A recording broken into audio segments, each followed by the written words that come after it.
అదే సార్ అప్పుడు మీరు వచ్చి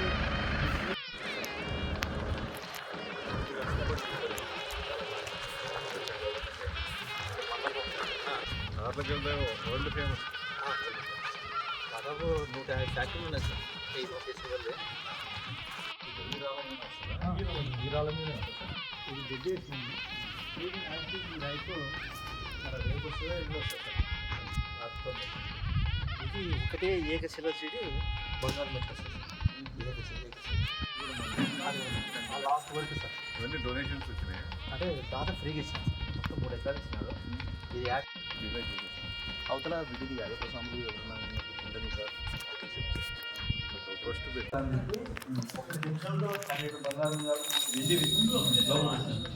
రోజు కొంచెం వాటర్ వేస్తారు. ఎక్కడైతే మంచి ఏ గుడికి అయితే మంచి చేతులు ఉంటుందో మనం అనుకున్న కోరికలు అది అసలు కొంచెం ఒక 5 నిమిషాలు.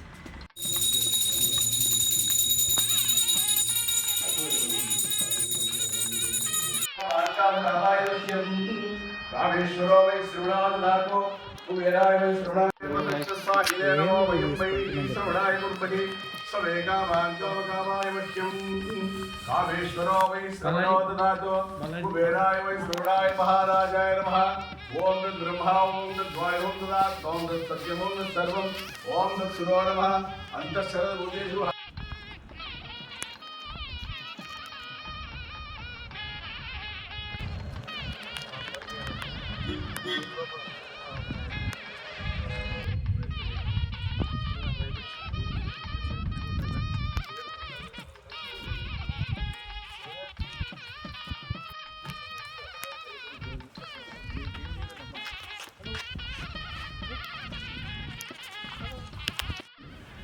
కోడుమూరు పట్టణ సమీపంలో ఆలయం, బ్రహ్మాండమైన ఆలయం వెలిసింది.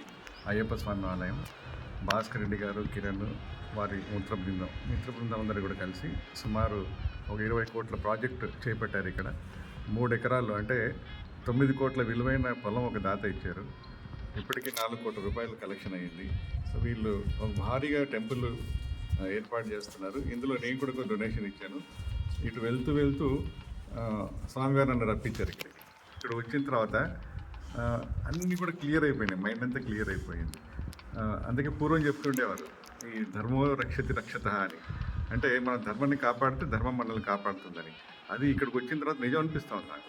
నేను ప్రతి ఒక్క హిందూకి కూడా కోరుతున్నా, ఈ చుట్టుపక్కల ఈ ప్రాంతంలో ఉన్న వాళ్ళందరూ కూడా ఈ అయ్యప్ప స్వామి టెంపుల్ డెవలప్మెంట్ కొరకు మీరందరూ కూడా కంట్రిబ్యూట్ చేయండి. హిందూ ధర్మం కాపాడుకోవాలి, హిందువుల ఐక్యత మనం సాధించాలి అంటే దేవాలయమే దానికి పునాది కావాలి. ఇది ఒక సంస్కృతం, తర్వాత ఒక స్పిరిచువల్, అన్నిటికి కూడా కేంద్రం కావాలి. ఇది ఎవరైనా సరే వాళ్ళ ఫంక్షన్స్ ఇక్కడే చేసుకోండి, తర్వాత వాళ్ళ సమస్యలు ఇక్కడ వచ్చి చర్చించుకోండి. సమస్యలు పటాపంచలైపోతాయి.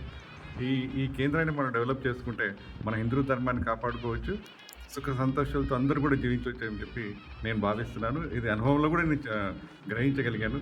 కాబట్టి మరొకసారి అందరికీ నేను కోరుకుంటున్నాను, ఒక మంచి జీవన విధానం. ప్రపంచంలో ఎన్నో మతాలు ఉన్నాయి, 7,000 మతాలు ఉన్నాయంటున్నారు. కానీ ఎందుకు హిందూ మతమే గొప్ప మతం అంటే ఒక చిన్న ఉదాహరణ చెప్పొచ్చు. మన ఇంట్లో 10 రూములు ఉంటాయి. ఆ 10 రూములలో అంటే 10 గదుల్లో ఒక గది మాత్రమే పూజ గది అంటాం. అక్కడ పోతేనే పవిత్రత వస్తుందని చెప్పి అక్కడ కూర్చొని ధ్యానం చేస్తాం మనం. అలాగే ప్రపంచంలో ఎన్ని దేశాలు ఎన్ని మతాలు ఉన్నా కూడా ఈ పూజ గది లాంటిది భారతదేశం. హిందూ ధర్మం కూడా అన్ని మతాలకు కూడా ఒక తల్లి లాంటిది హిందూ మతం. కాబట్టి ఈ మతాన్ని మనం కాపాడుకోవాలి. 1000 సంవత్సరాలు బానిసత్వం చేసినా కూడా భారతదేశం హిందూ మతం ఇంకా ఇట్లాగే బాగా పటిష్టంగా ఉంది, ఇంకా స్ప్రెడ్ అవుతూ ఉంది.